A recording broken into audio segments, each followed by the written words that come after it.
Ja, zunächst kann ich sagen, ich freue mich sehr, in Luxemburg zu sein für dieses Wochenende, das wir in ökumenischer Verbundenheit feiern werden.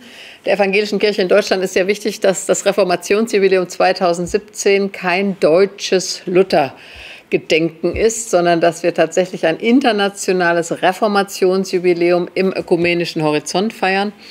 Zum einen ist es wichtig, dass wir in einer globalisierten Welt Reformation als Gesamtgeschehen sehen und zum anderen in einer Zeit, in der wir 100 Jahre ökumenische Bewegung kennen, nicht abgrenzend denken, sondern gemeinsam unsere Geschichte anschauen können.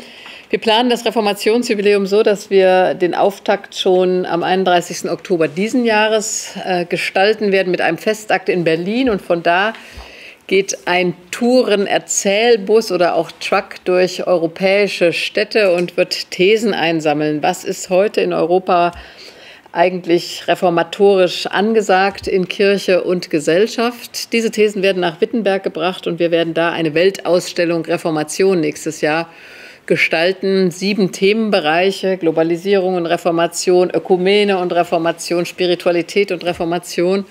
Und diesen ganzen Sommer 2017 in Wittenberg und um Wittenberg herum diese Fragen diskutieren. Ich freue mich sehr, dass dabei das Thema Ökumene eine große Rolle spielen wird. Einerseits im sogenannten Luthergarten, den der Lutherische Weltbund gestaltet hat mit Apfelbäumen, die jeweils eine Kirche aus der ganzen Welt in Wittenberg gepflanzt hat, und den Pendant-Apfelbaum an ihrem Ort, um das Internationale deutlich zu machen. Wir werden nächstes Jahr aber beginnen schon mit einem Gottesdienst zum Heilen der Erinnerungen am 2. Sonntag der Passionszeit.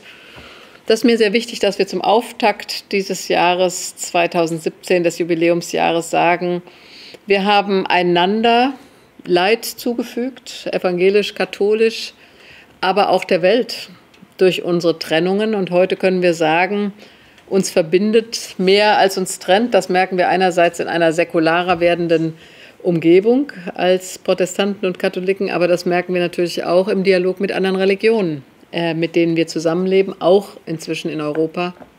Und so freue ich mich, dass gerade hier in Luxemburg die ökumenische Dimension so deutlich sichtbar wird wie in Ihrem Programm. Das finde ich wirklich beachtenswert und freue mich, dass das auch während dieses ganzen Wochenendes hier der Fall sein wird.